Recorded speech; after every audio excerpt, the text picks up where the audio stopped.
Bismillahirrahmanirrahim. Assalamualaikum warahmatullahi wabarakatuh. Selamat pagi dan semangat pagi anak-anakku. Gimana kabar kalian? Ibu harap kalian tetap sehat dan tetap semangat. Hari ini kita masih PJJ atau pembelajaran jarak jauh dan masih melanjutkan dua materi yang sebelumnya, yaitu tentang himpunan. Hari ini, pertemuan kali ini kita akan membahas satu sub materi, yaitu tentang penyajian himpunan.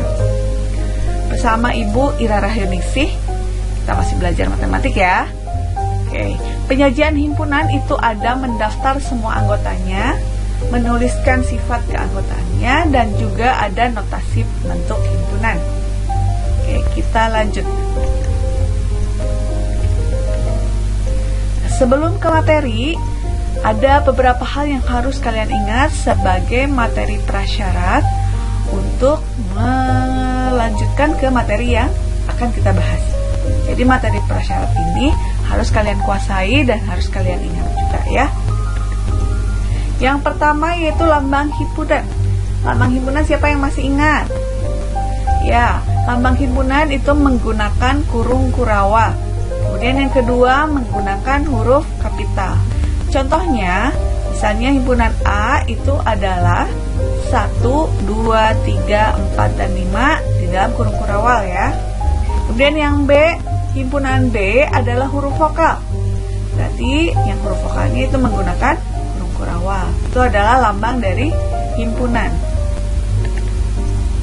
Kemudian syarat yang kedua yaitu tentang lambang ketaksamaan. Nah, masih ingat ya, waktu di SD sudah pernah dibahas tentang lambang ketaksamaan. Yang pertama, ini kurung siku, tapi dia menghadap ke kanan. Dibacanya kurang dari atau lebih kecil dari. Kemudian ada kurung siku juga, tapi dia menghadap ke kiri. Ini dibaca lebih dari atau lebih besar dari. Yang ketiga, ada kurung siku tetapi dia tambah garis di bawahnya atau sama dengan ya. Ini dibaca kurang dari atau sama dengan. Dan yang keempat, ada kurung siku yang menghadapnya ke kiri, kemudian ada garis di bawahnya, ini dibaca lebih dari atau sama dengan. Ya, kita lanjut. Nah, masih ingat pertemuan yang kemarin? Kita membahas tentang himpunan bilangan ya. Jadi himpunan bilangan itu ada bilangan asli yang dimulai dari angka 1, kemudian 2, 3, 4, dan seterusnya. Yang kedua ada bilangan cacah, itu mulainya dari 0, 0, 1, 2, 3, 4, 5, dan seterusnya. Ada juga bilangan bulat. Bilangan bulat itu mulainya dari 2, 2, 3, 5, 7, 11. Jadi bilangan bulat, bilangan prima masih ingat ya artinya apa? Bilangan prima adalah bilangan yang hanya bisa dibagi oleh 1 dan bilangan itu sendiri. Yang keempat ada bilangan ganjil. Bilangan ganjil mulainya dari 1, kemudian 3, 5, 7, 9, dan seterusnya. Yang kelima ada bilangan genap. Bilangan genap itu adalah 2, 4, 6, 8, 10, dan seterusnya. Dan di awal bab kita sudah belajar tentang bilangan bulat. Itu mulai dari negatif 3, negatif 2, negatif 1, 0, 1, 2, 3. Tapi sebelum negatif 3 juga itu termasuk bilangan bulat ya. Dan masih banyak lagi. Dan setelah 3 juga masih ada bilangan yang lain.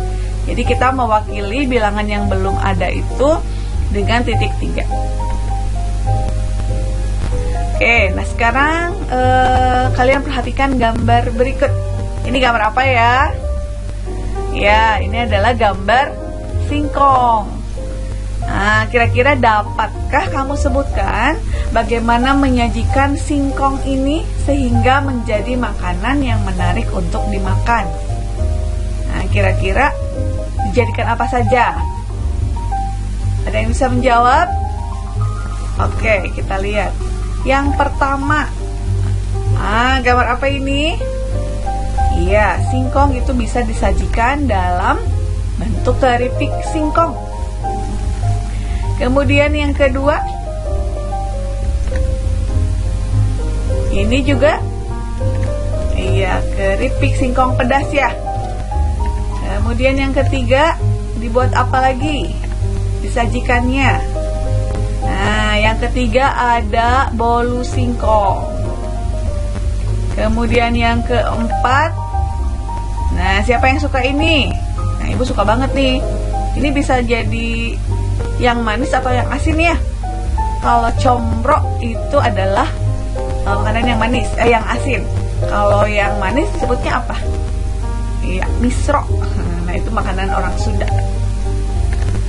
Kemudian yang ke-6 ya. Nah, ini bisa dibuat getuk, disajikannya dalam getuk. Jadi lapar ya. Oke, itu adalah contoh penyajian dari singkong. Nah, ternyata himpunan juga dapat disajikan dalam beberapa cara. Tadi di awal, di judul sudah dibahas ya, bahwa menyajikan himpunan itu yang pertama adalah mendaftar semua anggotanya. Yang kedua, dengan menuliskan sifat anggotanya. Dan yang ketiga, yaitu disajikan dengan notasi pembentuk himpunan. Jadi ada 3 cara.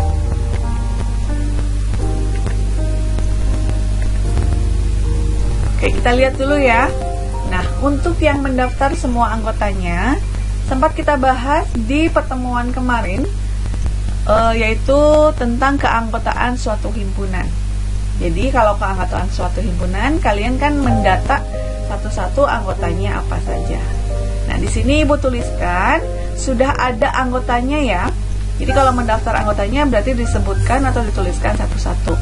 Misalnya himpunan A adalah 3, 5, dan 7. Kemudian himpunan B 2, 3, 5, dan 7. Himpunan C ada A, I, U, E, dan O. Dan himpunan B itu titik-titik, kemudian negatif 2, negatif 1, 0, 1, 2, dan seterusnya. Ini adalah cara menyajikan himpunan dengan mendaftar semua anggotanya. Nah, sekarang kita rubah dari himpunan ini menjadi menuliskan sifat anggotanya. Kira-kira kalau dirubah dari himpunan A menjadi bentuk yang B ini seperti apa? Kita mulai dari himpunan A ya. Himpunan A anggotanya terdiri dari 3, 5, 7. Kira-kira ini termasuk himpunan bilangan yang mana? Apakah himpunan bilangan asli, atau himpunan bilangan genap, bilangan cacah, bilangan ganjil, bilangan prima, atau bilangan bulat? Ya, 3, 5, 7 itu termasuk ke dalam himpunan bilangan ganjil ya. Nah, makanya himpunan A ini adalah himpunan bilangan ganjil. Sekarang kita lihat apakah himpunan bilangan ganjilnya terbatas? Ya, kalau hanya ada 3 artinya ini terbatas. Tapi kalau menggunakan titik-titik di belakang 7 itu berarti tidak terbatas. Karena terbatas maka dibatasi ya. Ini himpunan bilangan ganjilnya ada di antara berapa, angkanya dengan angka berapa. Oke, jadi ada di antara bilangan ganjilnya, ada di antara 1 dan 9, atau di antara 2 dan 8 juga boleh. Sehingga penulisan untuk himpunan A yang terdiri dari anggotanya 3, 5, dan 7 itu adalah A adalah himpunan semua bilangan ganjil yang lebih dari 1 dan kurang dari 9. Karena dibatasi ya. Oke, paham sampai sini? Nah, sekarang kita lihat himpunan yang kedua. Himpunan yang B itu anggotanya 2, 3, 5, dan 7. Untuk himpunan B kira-kira ini termasuknya himpunan bilangan apa? Bilangan ganjil bukan? Nah, kalau bilangan ganjil ada 2 ini ya. Siapa yang masih ingat? Ya, himpunan B itu termasuk himpunan bilangan prima. Sekarang kita lihat ya, dibatasi atau tidak? Ya, dibatasi ya. Karena mulainya dari 2 hanya sampai 7 saja. Berarti ini kira-kira kalau dituliskan sifat keanggotaannya seperti apa? Oke. Himpunan B adalah himpunan semua bilangan prima yang kurang dari 10. Kenapa berbeda dengan yang tadi? Kalau yang tadi sebelum 3 itu ada bilangan ganjil lagi ya. Nah, sehingga disebutkannya lebih dari 1 dan kurang dari 9. Tetapi di himpunan B, ada nggak bilangan prima yang kurang dari 2? Tidak ada lagi ya.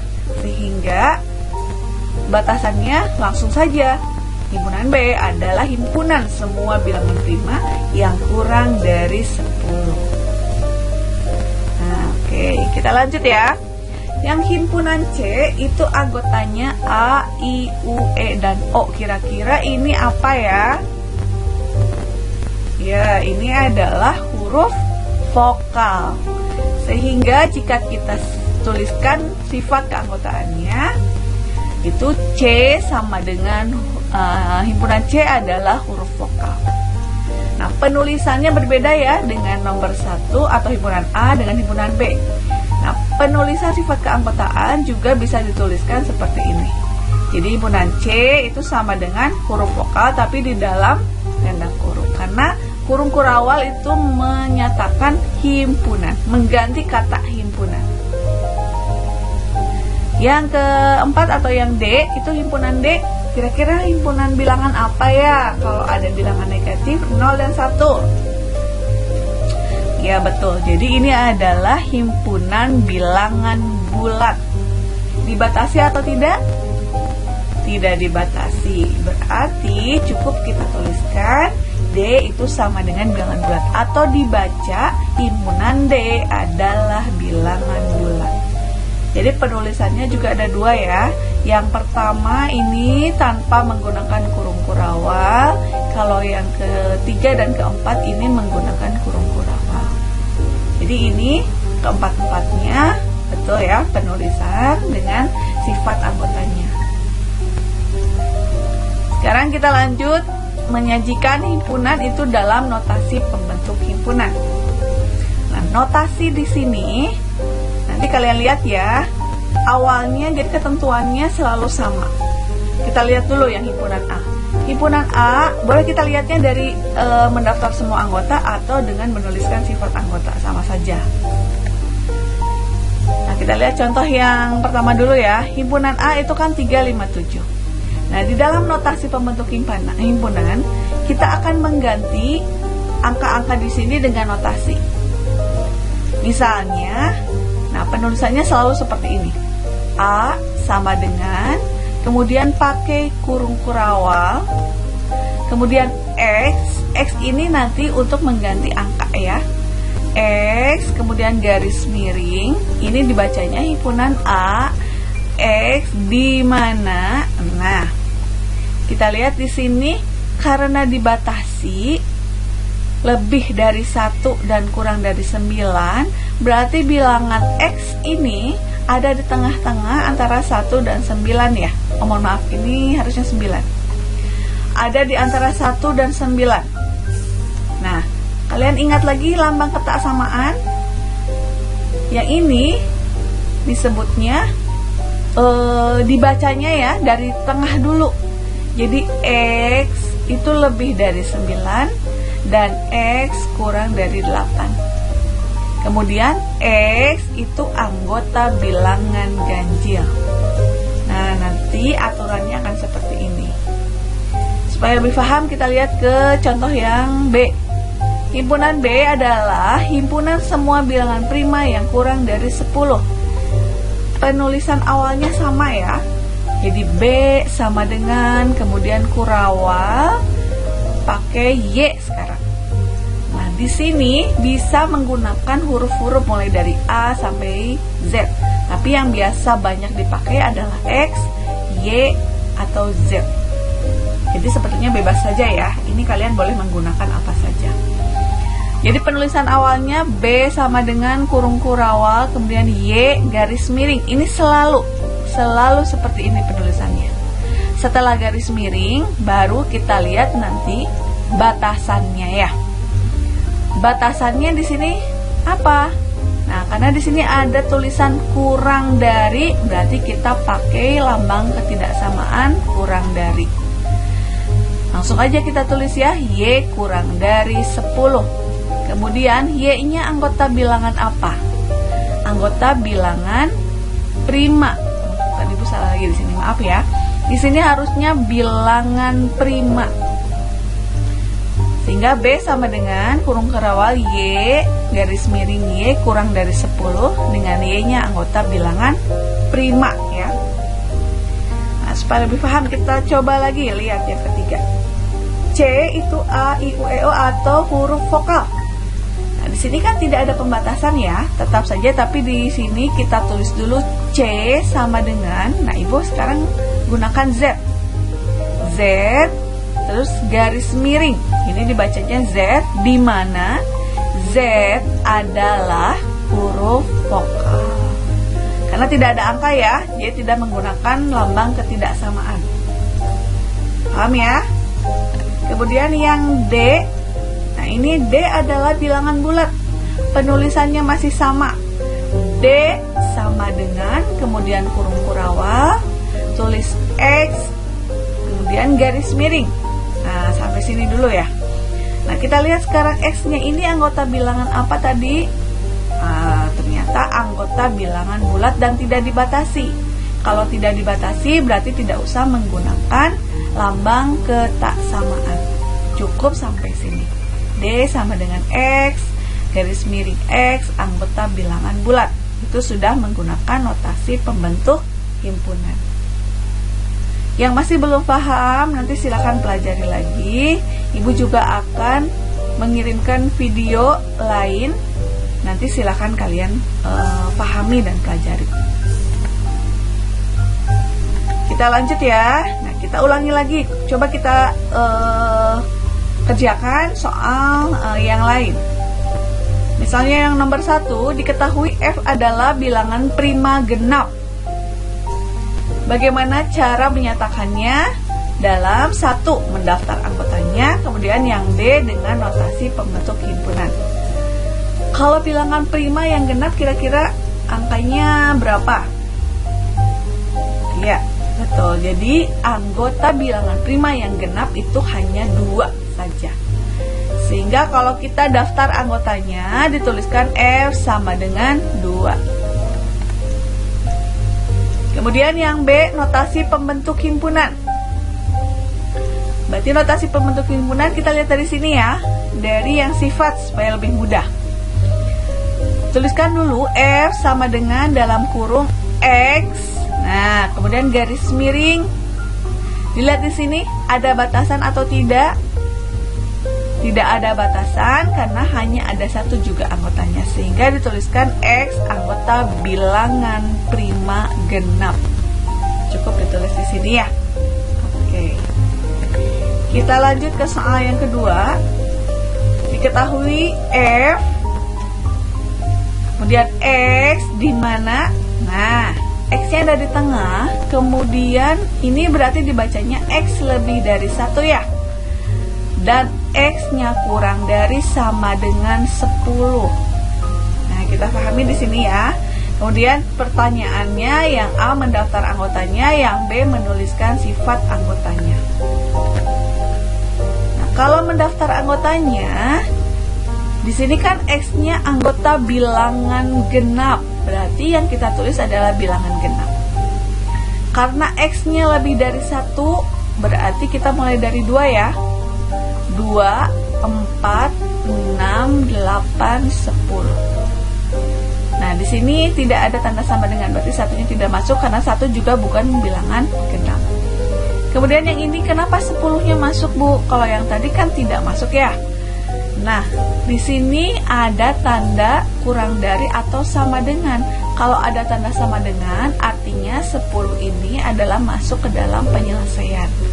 Sehingga jawabannya untuk mendaftar anggotanya yaitu 2, 4, 6, 8, 10. Kemudian yang B menuliskan sifat anggotanya.